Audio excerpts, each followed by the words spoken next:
Hello everyone, my name is Dr. Michelle Jorgensen and I am here with Living Well with Dr. Michelle. We're starting this new series of information to share with you information and ideas that combine science, the latest in science and technology, with the knowledge from generations past. A lot of the things that we need in today's world have already been known in the past. We just have kind of forgotten them and discounted them as we've learned a lot of new things. Well, we're all living through a very interesting time in the world right now, through a global pandemic, and that's why we're filming in my backyard, because we also are practicing social distancing right now. However, I think that this is the perfect setting to talk about some of these topics, because this is living well. Living in our homes, living with our families, living in the world, not necessarily all about work and the things that we identify ourselves with. This is about life, and that's what Living Well with Dr. Michelle is all about. Now today, our first episode is going to be on earthquakes. Now, why in the world am I going to pick earthquakes first? Well, where I live here in Utah, we actually had an earthquake last week. It was a 5.6 magnitude, which meant that those who were near to the epicenter felt it a lot.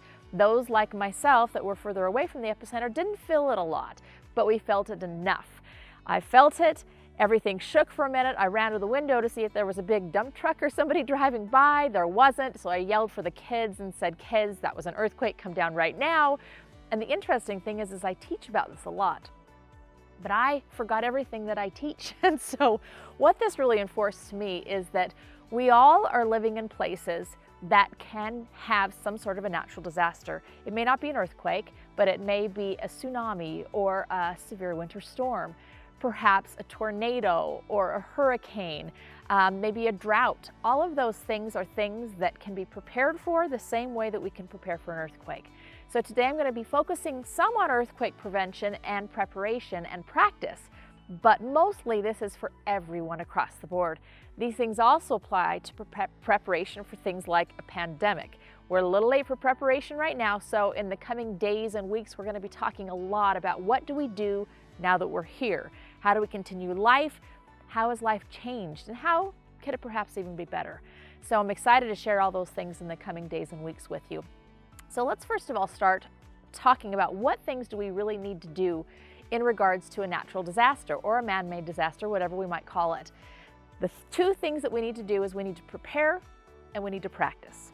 So where I live here in Utah, 90% of us are in an earthquake susceptible zone.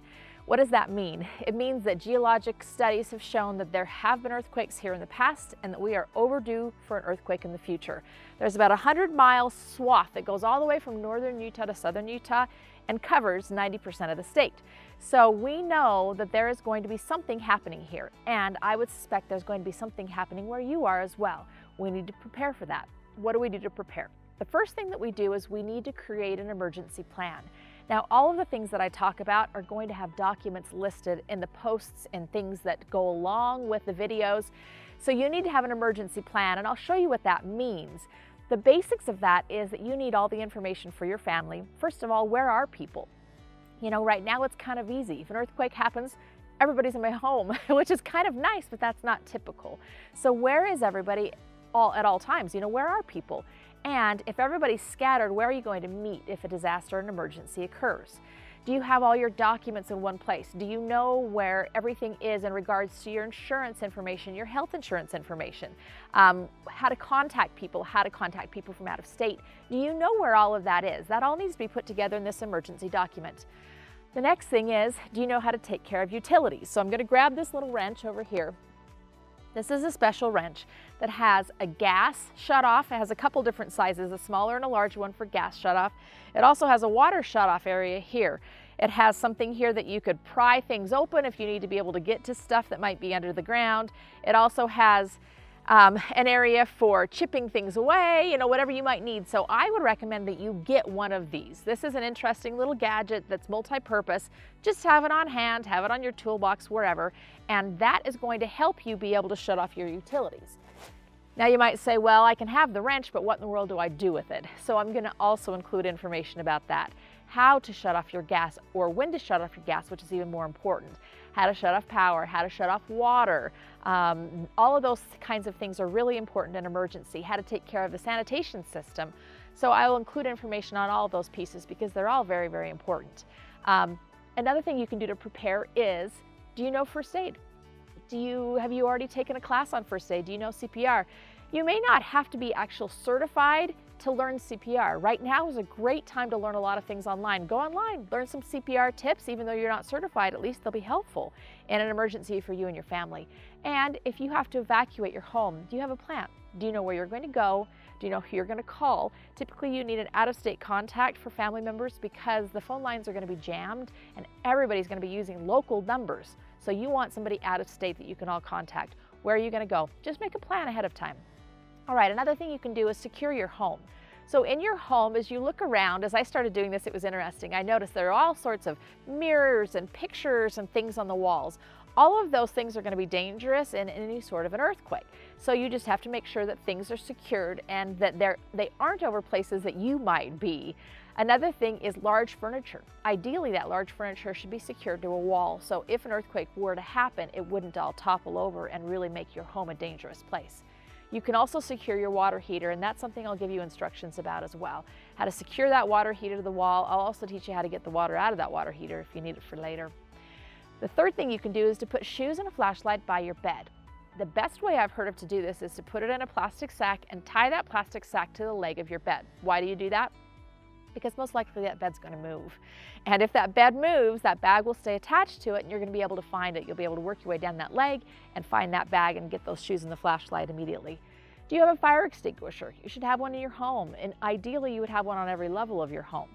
And like I said again, do you know CPR? Do you know first aid? These are all things that you can do to prepare.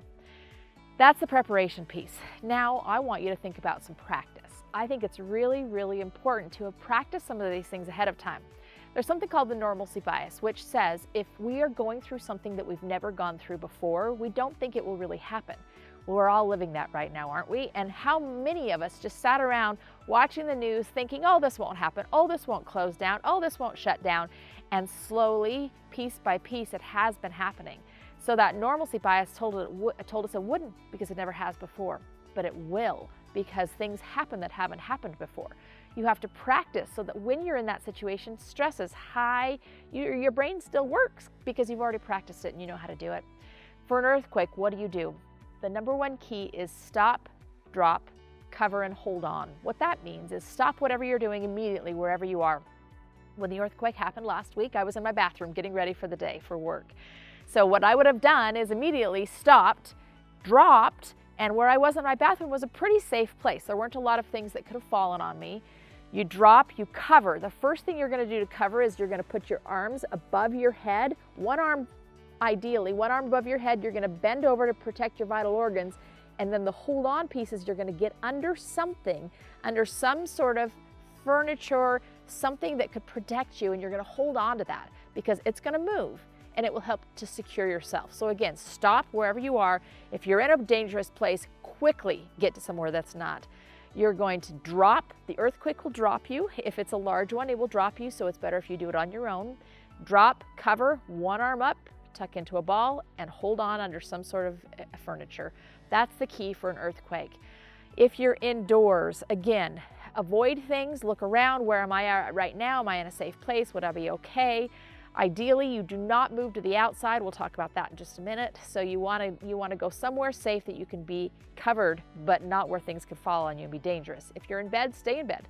Roll over, get your face in that pillow. That's a really good protective place for you. Stay in bed. If you're outdoors, if I were right now outdoors, I would try to get away from these trees. That's the first thing I would do. And then I would drop and I would hold on. Now, if I didn't have furniture to hold on, I would use both hands above my head and I would tuck into a ball. Again, protect those vital organs, protect yourself. That's where I would go if it were to happen right now when I were outside. If you're driving, pull off to the road as quickly as possible. Make sure you don't pull off underneath a power line, underneath a bridge, underneath anything like that that could potentially fall and damage your car. So those are kind of the main rules about where you might be. If you're near a shoreline. Now in Utah, we might think we don't have a lot of shorelines, but we do. We have a lot of lakes. Any sort of natural disaster that's going to disrupt the water, you need to get inland as soon as possible. So if you know anything has happened, get inland as quickly as possible away from any shoreline. All right, so there's some don'ts that are commonly talked about but are actually inaccurate. The first with an earthquake is people say get outside. Don't get outside. because typically from moving inside to outside, you're going to go through the most dangerous zone in the home. That's going to be those outside windows, the outside doors, any porches, awnings, all those kinds of things you're going to have to go under to be able to get to the outside. That's the most dangerous place. So you stay inside where you are, drop cover there. The second one is, a lot of people will say, get into the doorway, right? Everyone says get into the doorway. So there's an interesting history about this. There was a picture after a large earthquake that showed a home completely flattened, and the only thing standing was this adobe door. Well, the problem with that picture, and so everybody went off of that. They said, oh, the doorway must be the most stable place in the home. The problem with that picture is that the home was adobe. It wasn't a stable structured home. So that wooden door on that adobe home was the only thing that was wood. It didn't mean that it was the strongest in any home. It just meant it was the strongest in that home. So for most of us, a doorway is actually dangerous. There's a lot of things that could fall, and that's less of a supported area in a home than other areas in the home. Don't go to a doorway. The third one a lot of people talk about is the triangle of life. You want to be able to get, next to a couch or something like that and get into the triangle of life. Well, the fallacy of that is there may not always be something nearby that you can get under, and that thing will move. So that's not the safest place for you. These are the prepare and practice tips. Please take some time, prepare and practice. We have a little time right now, do this. Again, this is Living Well with Dr. Michelle. You can find all this information at www.totalcaredental.com. Go to the blog, you'll find all sorts of information about all kinds of things that relate to living well.